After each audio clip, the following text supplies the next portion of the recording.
Eka Sari, sosok inspiratif yang satu ini adalah seorang ibu rumah tangga yang sudi berbagi pada sesama. Ia membagikan ilmu secara gratis pada anak-anak di sekitaran kampung nelayan Cilincing, Jakarta Utara. Keinginannya yang tinggi untuk memajukan pendidikan di daerah tempat tinggalnya membuat Eka mendirikan PAUD atau pendidikan anak usia dini dan rumah Quran secara gratis. Eka Sari yang telah memiliki satu putri ini mengajar di PAUD Bunaya dan Rumah Quran setiap pagi dan sore hari. Uniknya, ia mengaku tak memiliki pengalaman mengajar, apalagi pendidikan formal untuk mengajar. Semua ia pelajari secara otodidak. Pertanyaannya sekarang, bagaimana Eka mendapatkan pengetahuan mengajarnya? Lalu dari mana Eka mendapatkan biaya untuk menghidupi PAUD dan Rumah Qurannya? Nah, mari kita tanyakan langsung kepada Eka Sari di Ngopi Ramadan pagi ini. Assalamualaikum. Mbak siapa namanya? Mbak Eka ya? Iya Pak. Aduh. Oh bener berarti. Mohon maaf, Iya. saya kurang hafal wajahnya. Karena Ya. kan baru ketemu sekarang. Baru ketemu Kita sekarang. Iya, iya. Gue karena pakai masker. Iya benar juga. Silakan Pak Ustadz. Katanya Mbak Eka ini janjian nih sama Pak Ustadz. Iya. Karena menurut Pak Ustadz Mbak Eka sama si anaknya siapa? Akifah. Akifah ini adalah sosok yang inspiratif ya Pak Ustadz ya. Ya. Nah kalau boleh diceritain apa sih latar belakang atau backgroundnya Mbak Eka ini? Ya. Latar belakang saya itu Punya apa gitu sekarang makanya mau ketemu sama Pak Ustadz? sepanjang perencana banyak sih biar tempat rumah Quran saya, pendidikan PAUD yang saya dirikan lebih maju sedikit. Oh, Karena- jadi Mbak Eka ini punya PAUD PAUD. dan tadi kayaknya ngaji deh Pak Ustadz bahasanya. Rumah Quran PAUD. ngaji. Oh, rumah Quran. Pendidikan usia, Anak usia dini. dini. Iya. Anak usia dini. Iya, Dan iya. katanya Nah, kemudian apa lagi? katanya PAUD sama rumah Rumah Qurannya Quran, ini didirikan kata Pak Ustadz di daerah yang kalangan masyarakatnya Ya, menengah ke bawah. Oke, Ya. dan gratis bener. Benar. Nah, latar belakangnya Mbak Eka sendiri, Mbak Eka turun langsung ngajar nggak? Turun langsung. Nah, Saya latar belakangnya Mbak Eka apa? Apakah sekolah kependidikan apa gimana? tidak. Ah, gimana tuh? Saya hanya awalnya cuman untuk mengisi waktu saya biar jangan kosong. Saya Awalnya. saya ingin berbagi ilmu yang saya miliki kepada anak-anak gitu. Jadi saya awalnya sih sedikit ngaji. Awalnya cuman adik saya satu dan akhirnya adik saya ngajak temennya 2, 3 dan anak saya juga. Oh. Sekolah ngajinya itu jam berapa biasanya? Kalau PAUD usia dini itu jam 9 sampai jam 11. Lalu selesai saya ngajar karena saya masih kuliah di kebidanan di Akademi Kebidanan Sismadi. Jadi saya ngajar jam 9 sampai jam 11 setelah ngajar-ngajar saya kuliah. Kuliah. Sampai sekarang masih kuliah? Masih kuliah. Oh, masih kuliah? Masih mahasiswi? Masih mahasiswi. Baru semester 3. Mau ngambil S1? D3. Oh, masih D3. Masih D3 D3. kebidanan. D3 kebidanan. Ya, calon ibu bidan. Iya. Oh, tapi sekarang udah bisa bikin PAUD sama sekolah Quran gratis. Iya. Itu dana dari mana? Atau mungkin Mbak Eka emang latar belakang keluarganya orang kaya atau enggak? Enggak, saya dari mana tuh? sama orang tua saya latar belakangnya sama nelayan juga, mereka juga orang nggak mampu. Saya cuma punya niat aja, biar Allah yang membantu. Masya Tapi Allah. alhamdulillah ada aja rezekinya gitu. Oh. Anak santrinya ada berapa orang? Heeh. 15. 15 anak. Khusus untuk ngaji. Mm-mm.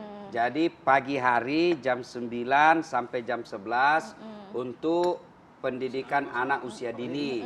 Yang diajarkan itu baca tulis. Baca tulis, tapi karena anak masih usia dini saya tidak tekankan untuk belajar membaca, tapi kita belajar sambil bermain. Jadi tidak menekankan untuk belajar membaca karena usia-usia segitu kita Usia bermain. usia bermain, kita latih motorik kasar dan halusnya. Nah, itu belajar dari mana ilmu-ilmu teknik mengajarnya? Saya ilmu-ilmu teknik mengajar biasa saya lihat dari, karena saya tidak punya pengalaman mengajar, saya lihat dari YouTube, cara mengajar anak seperti Otodidak ini. ya, oke, Iya. oke. Terus operasionalnya ya tempat belajar mengajarnya itu di rumahnya Ibu Eka atau punya tempat tersendiri? Di rumah saya pas bagian ruang tamu. Sekitaran 5 meter ruang tamu, lebar 3 meter, panjang 5 meter. Ih, Masya Allah. Alat peraga? Alat peraga, Ya kayak papan tulis, apa segala macam. Ya kan kalau anak usia dini itu kan dia bermain. Iya, iya, iya. Dan tentu perlu alat-alat bermainnya itu. Saya meminta dari sebagian teman-teman saya. Yang teman kuliah. Alhamdulillah dia juga memberikan sebagian. Dia mau mendonaturkan mainan saya meminta untuk kegiatan anak sekolah. Iya, iya, iya. Kalau boleh saya sarankan Ibu, itu sekolahnya harus punya legalitas.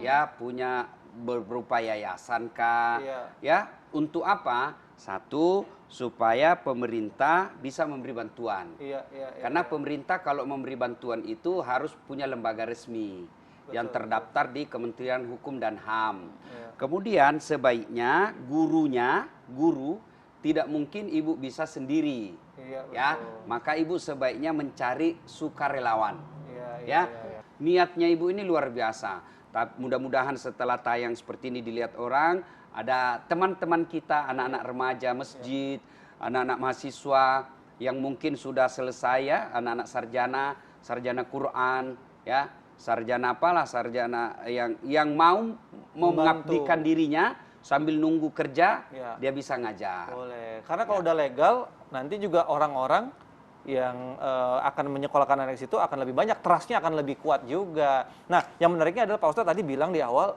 sekolah PAUD dan juga mengajinya ini, rumah Qurannya ini gratis. Terus untungnya dari mana? Sebelum dijawab, kita ngopi dulu. Kipa mau dicobain? Ini macanya? Boleh cobain, yuk. Puasa nggak Kipa nih kalau... Saya sudah berbulan-bulan ngopi di sini, barusan saya lihat ada warna hijau begini. Kok kita nggak dikasih coba? Oh iya.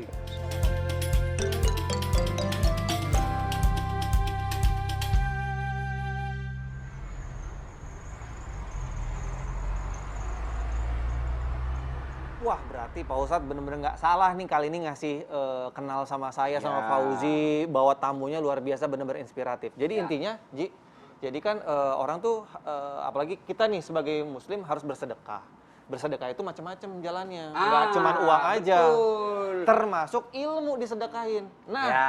ini yang menariknya dari Mbak Eka Sari adalah menyedekahkan ilmunya, ya kan, dengan pendidikan. Tapi ternyata Mbak Eka Sari ini bukan dari keluarga yang mapan atau mungkin bergelimang harta juga. Ya. Itu yang luar biasa, Pak Mas Ustadz. Kinos, Ya, sedekah itu tidak melihat dia mampu atau tidak, ya, tapi dia mau atau tidak. betul. Ya, banyak orang banyak duitnya, belum tentu dia mau bersedekah. Nah, banyak kita lihat di Indonesia, bukannya bersedekah malah makin serakah. Ya kan, sudah punya ini, dia mau ambil semua. Bahkan hak-hak orang miskin pun diambilnya. Dan ada juga orang yang tidak masuk akal. Ya, ya, ya, ya. Dirinya aja susah, masih lagi berbagi. Itulah yang sobat orang dermawan. Ya, maka dalam hadits qudsi Allah jelaskan, ada 3 orang yang aku cintai. Iya, iya. Tapi ada lagi 3 orang yang sangat aku cintai. Satu cintanya sekedar cinta, yang kedua sangat dicintai. Satu diantaranya, aku mencintai orang kaya yang dermawan. Tapi aku jauh lebih sangat mencintai orang miskin yang dermawan. Kalau orang kaya dermawan ya sudah sepantasnya lah dia kaya. Iya, iya. Tapi kalau miskin dermawan itu yang Allah sangat cinta. Dan ini hari Allah hadirkan di tempat kita ini Ya. untuk belajar Iya. bahwa ternyata untuk bersedekah tidak harus menunggu kaya dulu. Sedekah ilmu karena tidak meminta bayaran ya. Terus caranya untuk menarik minat dari para orang tua menyekolahkan anaknya, mempercayakan anak-anaknya untuk sekolah di rumah Quran dan juga PAUD-nya Mbak Eka Sari ini apa? Minatnya, alhamdulillah kami juga dibantu oleh Yayasan Lembaga Amil Zakat. Oh, Dia Basnas. dia ngebantu saya untuk membuka PAUD di perkampungan Kampung Nelayan Celincing, yaitu berupa dia memberikan peralatan sekolah untuk anak-anak. Oh, dibantu. Oke. Dia Dia kasih tas, buku, Masya pensil, Allah. penghapus, dan pewarna. Oke, oke, oke. Terus sistem sales atau marketingnya untuk mengajak orang tua atau mungkin anak-anaknya? Untuk anak-anaknya Datang supaya satu-satu atau gimana? supaya mau mengaji dan sekolah, itu anak saya menyamper satu rumah ke rumah. Kipa jadi yang nyamperin. Gimana Ngajak. caranya? Coba caranya gimana praktekin? Misalnya Coba, Pak. Om Kinos ceritanya anak kecil, belum sekolah. Kipa gimana ngajaknya? Sekolah yuk. Sekolah yuk. Nggak mau, aku maunya main aja Kipa. Harus sekolah, nanti kalau nggak sekolah nggak pinter. Oh gitu. Pinter banget, siapa yang ngajarin nih Eka Sari? Sendiri dia punya inisiatif sendiri. Pinter Sebenarnya ini lebih lincah lagi kalau dalam kehidupan sehari-harinya. Kenapa? Cuma karena dia di depan kamera Jadi jadi agak malu-malu, lebih, malu-malu. ya. Oh ini lincah nih lu. Lincah Iya, sekali iya. dia ini. Makanya Kelihatan dia banget. bagus jadi marketing. Iya, iya, iya, iya. Ya, Bunda misalnya ngajarin anak nih. Hmm. Kan anak-anak itu senang menyanyi. Iya. Kalau saya ajari. Ayo Ece, berapa anak Nabi? Saya ajari dengan lagu. Anak-anak kan senang sekali lagu. Anak-anak Nabi ada 7 orang, 3 laki-laki, 4 perempuan. Pertama Qasim, Abdullah, Ibrahim, Zainab, Rutkaya, Ummu Kalsum, Fatimah. Baru tahu tuh 7 anaknya Nabi. Iya. Ketahuan.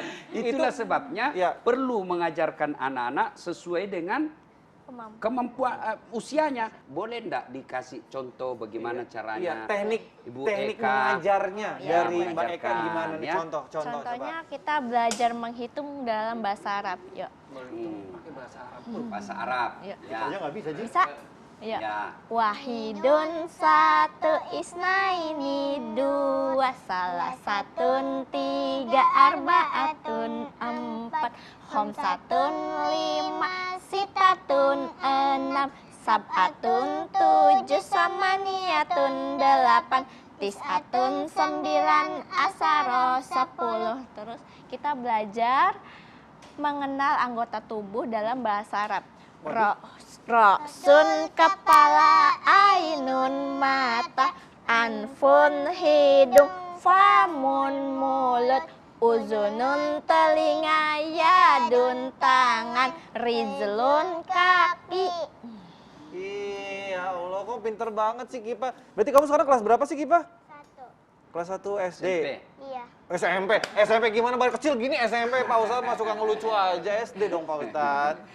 Ya. Ini antusias orang tua gimana nih untuk menyekolahkan anak-anaknya di apa namanya di kampung nelayan ini di tempatnya Mbak Eka Sari? Antusiasnya sih mereka senang anak-anaknya bisa sekolah mengaji tanpa ada bayaran gitu, kebantu karena kan memang mereka itu ekonominya kurang lah, orang tuanya itu bapaknya nelayan. Semua? Nelayan Dari semua. 15 pelajarnya ini? Nelayan. Oke, terus ini sistem sekolah terus strukturisasinya kayak ada kepala sekolah itu nggak ada? Jadi nggak ada kepala sekolah, mungkin kepala sekolahnya saya sendiri dan guru mengajarnya juga saya sendiri. Jadi multi level. Multi talent. Multi level. Oke. Dia kepala sekolah, Iya, dia guru ngaji, juga, dia guru BP ya, juga, ya. guru piket, Segala-galanya. semua gurunya. Iya. Terus dukungan keluarga termasuk suami kenapa nggak ikut bantuin kerja? Ditahan dulu deh, kita minum lagi Ipa, mau nggak? Boleh. Udah haus nih Boleh. kayaknya dari tadi udah mau ngambil gitu. Ambil sayang.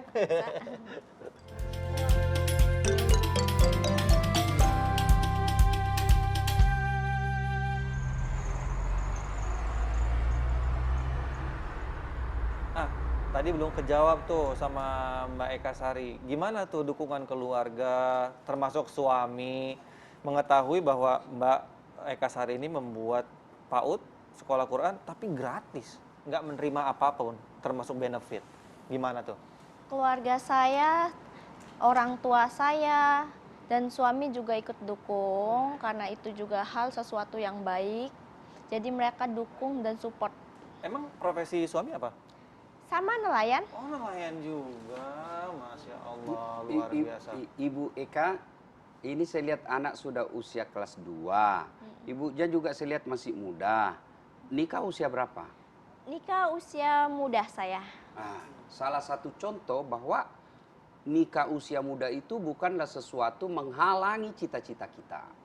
Bukanlah sesuatu aib. Ya, coba buktinya Bu Eka nikah, tetap kuliah jalan, Bu juga punya manfaat buat orang lain. Ya, biar saya puasa Senin Kamis, bagus tahajud, tadarus. Tapi saya tidak membawa faedah dan manfaat buat tetangga saya bukan orang mulia. Orang mulia itu yang paling banyak manfaatnya buat orang lain. Dan Ibu Eka ini telah membuktikan, meskipun dia tidak seperti keluarga orang yang mampu, tapi mampu berbagi. Ya. Pada usia yang sangat muda seperti ini. Ya. Luar biasa. Ya. Tentu kita berharap andai saja, ini kita berandai-andai toh. Andai saja orang-orang mampu di Indonesia punya karakter dan sifat seperti Ibu Eka, Mentalnya kayak Bu Eka. tidak ya? ada fakir miskin di Indonesia. Ji, mau nanya apa? Ceritanya amazing banget nih. Jadi Inspirasi. inspirasi. Jadi Pak Ustadz nih kaitannya sama bulan Ramadan juga nih, bulan puasa. Nah, apa yang dikerjakan Bu Eka ini kan dia mengajarkan anak-anak. Terus kalau diamalkan sama anak-anak itu hitungannya jariah atau gimana Pak Ustadz? Ji, makan apa kamu tadi? Ngopi. Wah, cerdas ini. Bukan masalah Ngerinya cerdas, ya, bukan cerdas Pak hari Ustadz. ini. Semenjak saya kenal sama dia beberapa Atau tahun, dia ada bocoran kali ya? baru kali ini Fauzi ngomong bener nih. Pak Ustadz gimana Pak Ustadz? Luar biasa. Jadi salah satu nilai puasa itu adalah kepedulian, ya. Tenggang rasa, itu yang diajarkan nilai-nilai budaya kita. Nilai-nilai Pancasila itu ada diantaranya adalah tenggang rasa. Yang bahasa Pancasila keadilan sosial bagi seluruh rakyat Indonesia. Nah, yang kedua, tadi kalau ibu ini mengajarkan kepada anaknya. Dan ibu ini mengajarkan 15 orang. 15 orang ini kemudian mengajarkan lagi setelah dia dewasa, remaja, lalu dia amalkan ilmu-ilmunya. Itulah yang disebut amal jariah. Ada 3 amal yang tidak putus-putusnya meskipun si pengajar itu sudah wafat, sudah meninggal, maka amalnya tetap berlari. Itulah ilmu yang bermanfaat. Dan hebatnya Bu Ika ini, meskipun secara rasio beliau sendiri sangat membutuhkan, ya, tapi dia mampu berbagi. Di situ Allah tunjukkan maha kayanya Allah. Oh, puasa tapi nggak punya tenggang rasa percuma juga, Ji, ternyata. Ini hebat nih Mbak Eka Sari. Mbak Eka Sari, coba harapannya terakhir mungkin. Apa yang diharapkan Mbak Eka Sari untuk sekolah Quran gratisnya dan juga PAUD milik Mbak Eka Sari ini ke depannya mau seperti apa?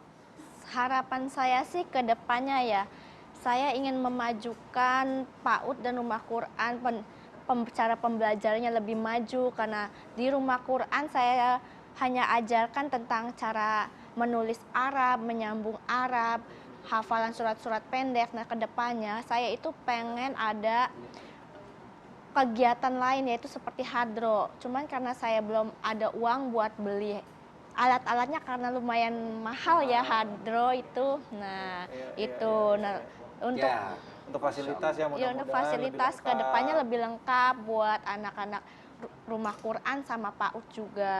Ya. Mudah-mudahan makin banyak Mudah-mudahan pelajarnya.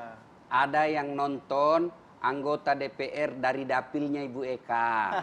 Ya, jangan kamu datangi orang hanya ketika mau dicoblos.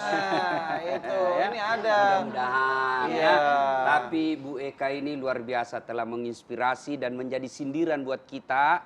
Sebab orang yang kita kategorikan tidak mampu saja, mampu berbagi dengan apa yang dimilikinya.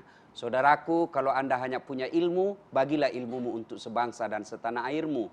Bagi saudara yang punya jabatan dan kekuasaan, bantulah sebangsa dan setanah airmu dengan kekuasaan itu. Mudah-mudahan kita menjadi orang yang banyak manfaat. Khairun nas anfa'uhum linnas. Sebaik-baik manusia di antara kalian yang paling banyak manfaatnya buat orang lain. Yuk lanjut lagi, kita minum lagi kipas sebelum sebentar lagi imsak. Asik. Makasih ya Mbak Eka Sari, mudah-mudahan harapan dan doanya terkabulkan, Amin, dijabah amin, ya Allah Rabbal Subhanahu wa alamin. taala. Amin.